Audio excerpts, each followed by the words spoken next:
All right, there's going to be 2 parts to your quiz tomorrow. There's a calculator portion and a non-calculator portion. I suggest, if you don't have one right now, I suggest you borrow from somebody tonight to practice. All right, this is an introduction to do you know how to work with your calculator, because the next few sections, 3.3 and 3.4, we're solving exponential and logarithmic functions. You have to have a calculator. You have to know how to use it. Don't grab one from someone as you come in tomorrow, because you're not going to know how to use it. And they're going to ask me, and I can't help you at that point. So the first 2 and the second 3, we'll say the first 5 in total. That is the non-calculator part, right? 1 through 5, this is the non-calculator part on your quiz tomorrow. You're going to have 2 just like 1 and 2, and you're going to have 2 just like 3, 4, 5. So again, if you were not here the last couple days and did not watch the video or anything, pay close attention. These are called exponential functions. How do you know a function is exponential? Anybody want to tell me? Exponential functions have what in the exponent? Variables in the exponent. Good. There's going to be an x in the exponent. Variable in the exponent. A little crash course here. When you graph an exponential function, it's going to make a smooth curve. Exponential functions are reminiscent of parabolas. They have some of the same characteristics. For every single exponential that we talk about, your domain is going to be negative infinity to positive infinity. And you will have no vertical asymptote. There are no domain restrictions. You can put any number in the world in for x, a negative, a positive, or 0, and you'll get a y value. And these graphs will get really, really, really close to a horizontal asymptote, a horizontal line, but it will not touch it. You will not have a vertical asymptote. That's really important to remember. So if it asks you what's the vertical asymptote, what do you say? None. Okay? So you are going to be asked to find these things for 2 of the functions, all right? I'm also going to give you a table and tell you what numbers I want you to use to evaluate, because I need some additional points. But when you are answering these questions, a lot of them you guys can do without even looking at a graph. There's no need to graph it. Okay, first of all, what can we answer right off the bat here? What's the domain? Negative infinity? Perfect. Negative infinity to positive infinity. Good. You can also tell me, just by looking at your equation, what your horizontal asymptote is. It's at y equals -1. Whatever the vertical shift is, up or down. Whatever's being added or subtracted to your function, that is your asymptote. So it's at y equals -1. When we talk about range, again, you guys can now tell me what the range is based upon the function itself and your asymptote. There's 2 options for range, just like there was when when we had a parabola. Do you remember we had a negative parabola and a positive one, right? Our negative parabola, your range was negative infinity to the y part of your vertex. Your positive one was vertex to infinity, correct? Same thing occurs here. If you have a negative exponential function, your negative out in front, what is that negative going to make your graph do? Go down, flip over. So in this case, it would be negative infinity to the horizontal asymptote. If your function's positive, it's asymptote to infinity. Now, if you're like, wait, I still don't get that, no big deal. Let's just wait till we graph it, and then you'll see. If we're going to find the y-intercept, guys, how do you find the y-intercept when you have an equation? You plug in 0 for x. So let's do that. Negative, I have 2 to the 0 plus 6 power minus 1. Use your order of operations. Any mistakes you guys are going to make, it's in this stuff. It's not in the pre-calc stuff. It's in the order of operations or fractions or something like that. So you have negative 2 to the 6th power minus 1. What is 2 to the 6th power? 2 times 2 is 4, times 2 is 8, times 2 is 16, times 2 is 32, times 2 is 64. So you have negative 64 minus 1, which gives you what? Negative 65. How do we write any intercepts, guys? as ordered pairs. So 0, comma, negative 65. All right, anybody have any questions so far? Pretty basic. So let's plug in -1 and +1 and see what we get for points. If I plug in -1 and I plug in +1, let's see what we get out. So I have -2 to the -1 plus 6 minus 1. So exponents first. You have your negative is out in front. It's not that negative is not inside the parenthesis. You do your exponent first and you multiply it by that negative. So I have 2 to the 5th power minus 1. What's 2 to the 5th power? So -32 minus 1 gives you -33. So you have a point at -1, comma, -33. And then when we plug in +1, again, we have the -2. And then I have 1 plus 6 minus 1. So -2 to the 7th power minus 1. What's 2 to the 7th? Yep, -128 minus 1. So I get -129. So this point is at 1, comma, -129. Now, I made these problems up last night. So yes, I know it would be difficult to graph. But what I need to see from you guys on a graph, what we're going to look at tomorrow. Okay, you're going to have an XY coordinate plane. It's going to be nice and pretty. I need to see where the asymptote is. So I'm going to go here at -1. And I have an asymptote. How do you draw an asymptote? It's a dotted boundary line, correct?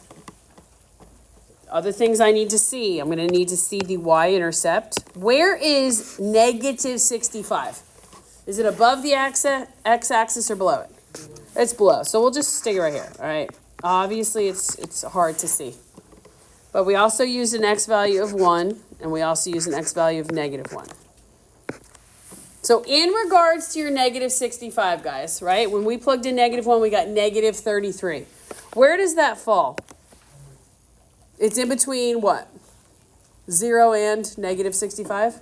So let's say it's about here-ish. And then where is -129? You guys agree, like way down here? So when you graph this, you connect your dots in a nice smooth curve, and it gets close to the asymptote, but doesn't touch it, okay? Yes, ma'am. Why is -65 all the way up there and -29 down there? -129. Oh. When we plugged it in. Yeah. No problem, no problem. Yeah. Say it again.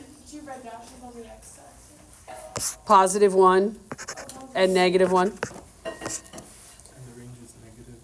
Okay, why is the range -infinity to the asymptote? Now that you can see it, do you guys see where the graph exists? Here's -infinity, here's the asymptote, and here's +infinity. Where does your graph exist? Between -infinity and the asymptote, or the asymptote and infinity? -infinity to what? Your asymptote, -1. But you guys already could have told me that, because what did you see at the beginning? Your function was what? Negative. If your function is positive, it's going to be from the asymptote up.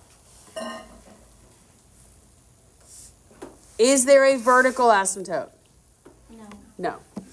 Guys, if you graph, look, say you graph and you have your asymptote here and your intercept is here, and you're like, okay, I'm going to make a nice smooth curve. I get a point here, and then I get a point here. But you know your asymptote is here. You know it's a positive. You know it should be going in this direction. Should you raise your hand and tell me that there's something wrong with the problem? Yes or no? Yeah. No. You should probably go back and check your work and say, did I miss something? Do I have a sign error? Your 3 points, when you have them, when you connect them, Franny, you're fine. No, I wasn't being. You're fine. I know you weren't. You're fine. I knew it was wrong. I was just confused with what I was saying. You're fine. Your point should connect in nice, smooth curve. You shouldn't get one here and go like this or something like that. No. Should be a nice, smooth curve. So if they don't look like they connect real pretty, get close to an asymptote, you guys need to go back and say, okay, I missed a sign somewhere, something went awry. Yes. How are you supposed to be able to tell if it's like increasing increasing or decreasing? You can tell from, like, this is a growth, but it's negative. So you can tell that it would be going downwards. The number in parentheses is like above like 1. It's like growth. It's a growth, but this is just flipped over. So like think about it. This is like looks like this and it's a reflection. Yep. And then a decay comes from the other direction, but is the second one like the best okay. Not be close to no? Well, it will be, yes, you'll see. Just yeah. Like this is a decay, but since there is a negative here, it's going to reflect over the y. Yeah. Okay. All right, so let's look at the next one, guys. First of all, since this is an exponential function, I have my variable in the exponent. I know that my domain is going to be negative infinity, good, to positive infinity. Perfect. I'm going to look and say, is there anything being added or subtracted to my function itself? Is there? So what's your horizontal asymptote? Y equals 0. Perfect. Now, is this function positive or negative? It's positive. There is a reflection, but it's over the y-axis because it's in the exponent. If it's a negative out in front, it's going to flip it over. It's going to change your range. So you can tell me right now what the range is. It's from where to where? Bottom to top. 0 to infinity. Does not include the asymptote. Now, if some of you are still like, oh, I still don't get it, that's okay. Wait until you graph it, and then you'll see. How do we find the y-intercept? Plug in 0 for x. So watch, guys. Yes, this is where we'll make mistakes, not in the pre-calc stuff. You're going to make mistakes in 6th grade math. Right? I don't mean to be mean. You guys just we're struggling with some stuff like this. That's why we got to keep practicing. Do I multiply my two fractions first before I do anything with my exponents? No. You multiply at the end. You've got to evaluate the exponent first. So what is negative 2 times 0? 0. So this just ends up being 2/3 to the first power. Agreed? Okay, so if we're going to multiply fractions, do we need a common denominator? No. So 1 times 2 is 2, and 3 times 3 is 9. Okay, so here we go. My y-intercept is at 0, 2/9. Now, I know you guys don't know exactly where 2/9 is, but is it closer to 0 or is it closer to 1? Closer to 0. Okay, good. That's good that you can visualize that. We can think about that. So let's go ahead and find two other points. I'm just going to use -1 and I'm going to use +1. So we're going to evaluate this function with -1 and +1. So I have 2/3 -2 times -1 plus 1. Evaluate your exponents first, guys. What is -2 times -1? 2, and 2 plus 1 is 3, okay? Keep using your order of operations. What do I do with that 3? I'm going to distribute to both the numerator and the denominator. So this becomes 2 to the third is 8. 3 to the third is 27. So this, when I plug in -1, I have a point at where? 8 over 81, okay? 8 over 81. That's really tiny, isn't it? That's going to be real close to what number? 0, okay? Good.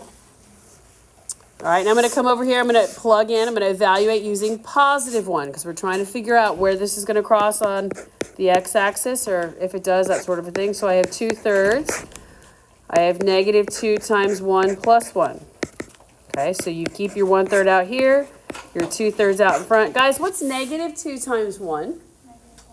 -2 plus 1 is -1. Okay, here we go. Back to 6th grade. That -1 goes to my numerator and the denominator, yeah? So 1/3, and then I have 2 to the -1 over 3 to the -1. How do you make negative exponents positive?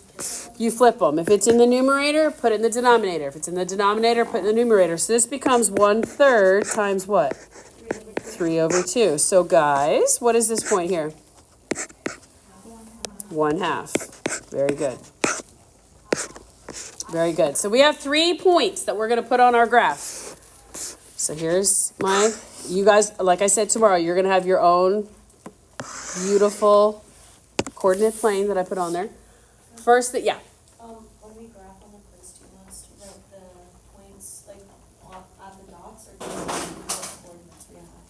Put them on the graph itself, yeah.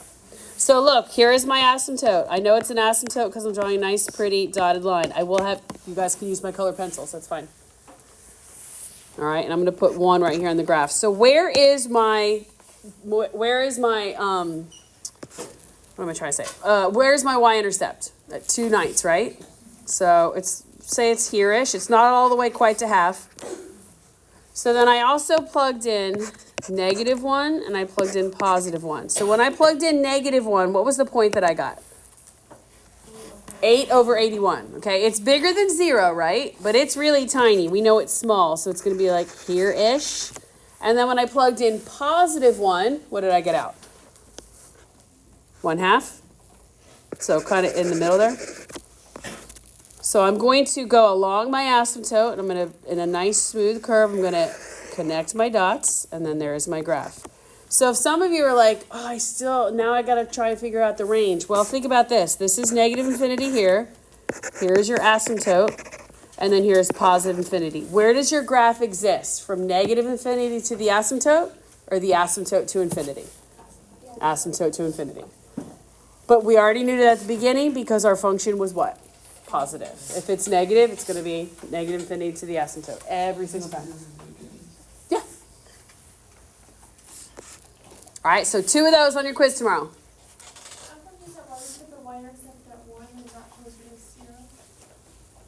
I didn't put it at 1. I put it right there at the yellow. Okay, sorry, I was reading wrong. That's okay. No worries. No worries. All right, let's go to the next one. Now, for those of you who are sitting here going, this is cute. I've never seen this before. That's what I have to say. But here's a little crash course in what we did on Tuesday.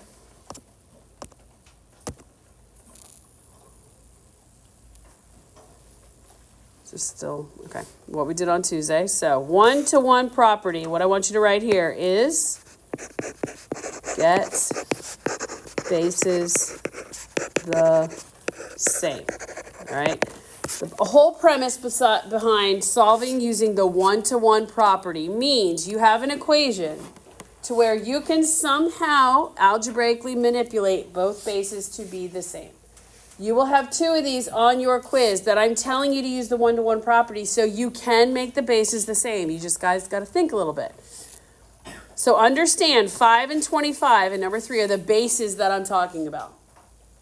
All right, can you simplify 5 at all? Can you break down 5 into anything else? No. So I'm just going to leave 5, my big old 5, and I have x plus 3 in my exponent. Can we rewrite 25 as what? So look, I have 5 squared.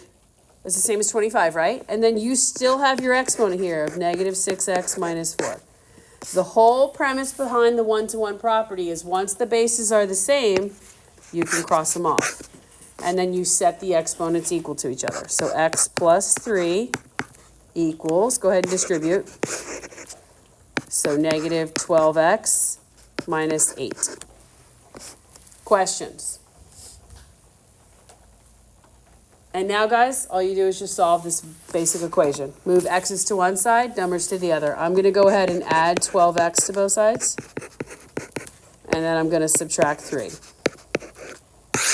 So this gives me 13x equals -11. And then what do? You divide by 13. Perfect, divide by 13. So x equals -11 over 13. You can leave it just like that. You can go back and plug that in. It will make the equation true. Most of you won't since it's a yucky fraction, but you can do it. But you solve using the 1-to-1 property means, okay, great, we're going to be able to get the bases to be the same. You just got to think a little bit. Let's look at number 4, all right? I see 9 and 27 as my bases. Neither of those are the same, but what number jumps into your head when you see 9 and 27? 3, good. What's another way you can rewrite 9? So 3 squared, and then stick your exponent with it, equals, what's another way you can write 27? 3 cubed, and then stick your exponent with it. Perfect. Can we now solve using the 1-to-1 property? Yep, cross your bases off. 2 times 2x is 4x. 3 times 2 is 6x. 3 times negative 7 is minus 21. And then we solve this basic equation. What do I do to both sides? Subtract 6x. So I have negative 2x equals negative 21. Divide both sides by what? Negative 2. Perfect. So x equals 21 over 2. If you want to simplify it, you can, but you don't have to into a mixed number. If it came out to be like 10 over 8 or something, yes, simplify. But if it does not simplify pretty, that's fine.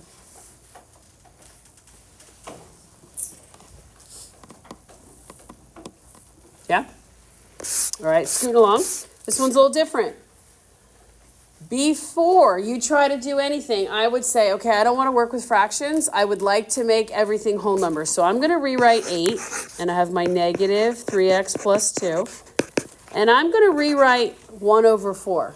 Just like we did in the example above. If we had a negative exponent, we moved it to the denominator, right?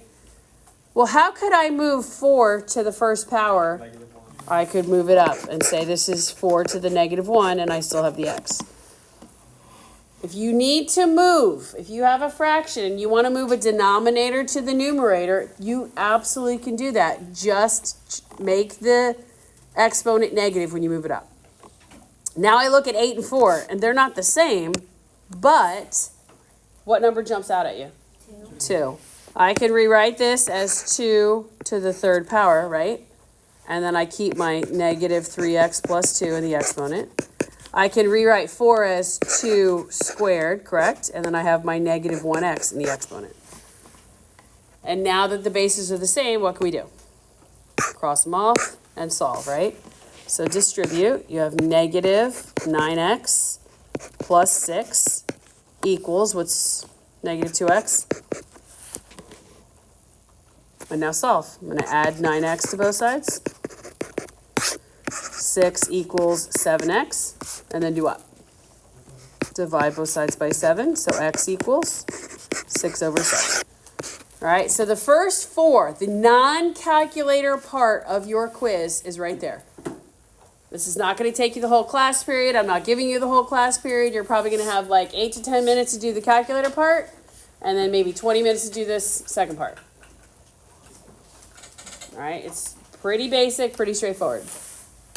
Now, part number 2, I actually probably will give you this first because it's easier for me to just, this is a quick, yes, you know it or you don't, okay? You have to know the formula. For those of you who have not even looked at it yet, here's the formula.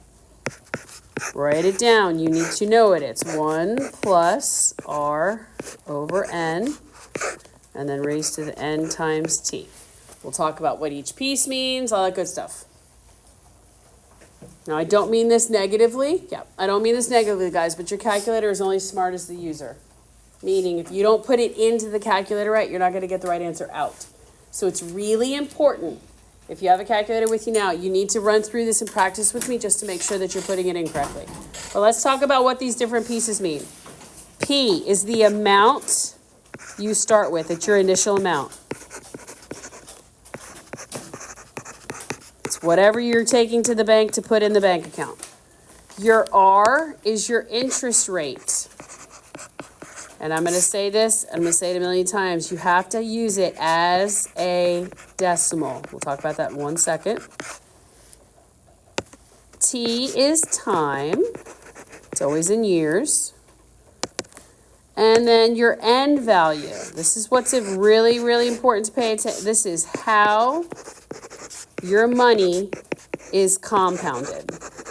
This is where you guys need to know what these words mean. Because the formula stays the same. Every time you do this formula with the same amount of information, your principal's the same, your rate's the same, your time's the same.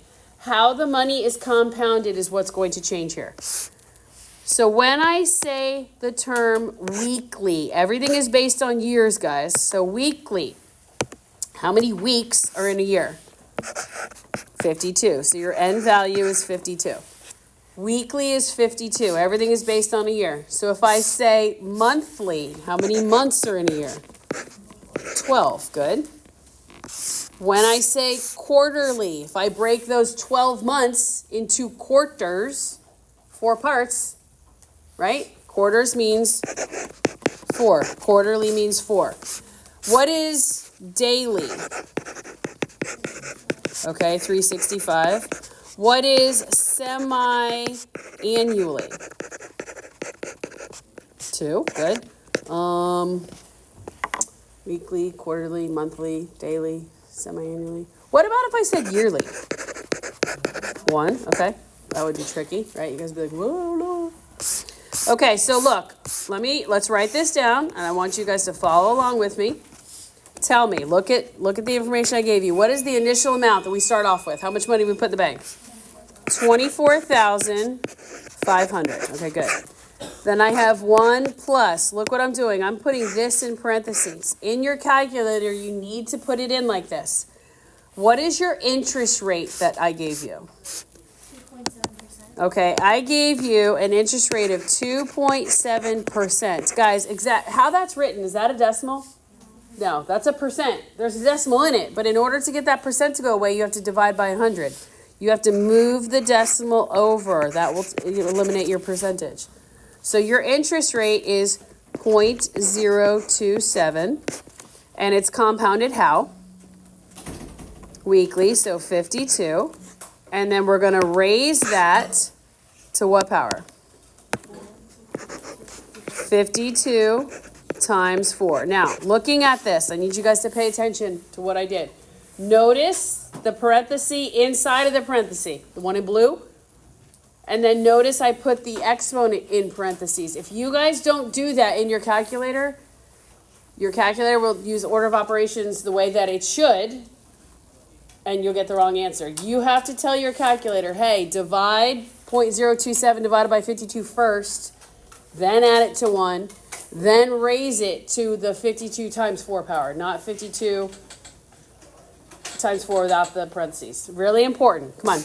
Everybody try this in your calculator. Let me know what you get. If you get something crazy, no worries. We'll fix it. What are we getting here? 27,000. How much? 293.40. Okay, so think about this, guys. First of all, some of you are like, what? I did not get that. That's okay. We'll fix it. But we're talking about money, so you shouldn't have 0.43769. Talk about money, 2 decimal places. If you're not getting that, that's okay. We'll go back and you're good? Okay, hold on. So tell me. Let's look at the next one, because what's the only thing that changed here? Monthly. So your end value is going to change. We still have 24,500. 1 plus, my interest rate is still 0.027, but now we're dividing by 12, and we're raising it to the 12 times 4 power. If you guys just want to go ahead and put in 48, you can. But practice that in your calculator. Throw that in your calculator and see what you guys get. All right, what are we getting, guys? 27,290 point what? 86? Okay. I agree. If you're not getting that, that's okay. No? Let me see. All right, let's look at the last one. What's changing? It's quarterly, so 24,500. I have 1 plus 0.027 over 4, because that's quarterly. And we're raising it to the 4 times 4 power, because our time is 4 years, and we're quarterly. So throw that in your calculator. Tell me what you guys get. $27,284.27, something like that. Okay, look at these 3 numbers. 27,293, 27,290, and 27,284. Are those vastly different? No. Look at your initial amount that you invested, guys. 24,500. Did you make a ton of money over 4 years in this bank that you invested in? No, that makes sense. Why am I bringing this to your attention? Because if you start off with $15,000 or $24,000 in this case, and you invest at a certain interest rate for a certain amount of time, and you hit enter in your calculator and you get 1.7 times 10 to the 34th power. Your calculator says overflow. You get 1.7 billion. You did something wrong. You should go back and check to see, did I move my decimal point in my interest rate? Did I forget a 0? Did I plug in the wrong number for the n, how it was compounded? Because your value should not be grossly different from what you start with. Is it going to be more? Yes. A few thousand? Sure. Maybe even 10,000 more. But it should not go from like $15,000 to billions. So if you do, that's a thing to go, oh, wait a second. Let me check just to make sure I put it in my calculator right. Does everyone understand? Yes? Okay, guys, this is important that you have a calculator tomorrow that you know how to use. If you're going to borrow someone's, that's fine. Ask if you can have it tonight and just play around with a couple of these problems. Go on WebAssign and play with it, see if you get it right. Watch the video back and just put it in your calculator. Tomorrow, I will not be answering questions on how to work your calculator. Does everyone understand? Yes, ma'am.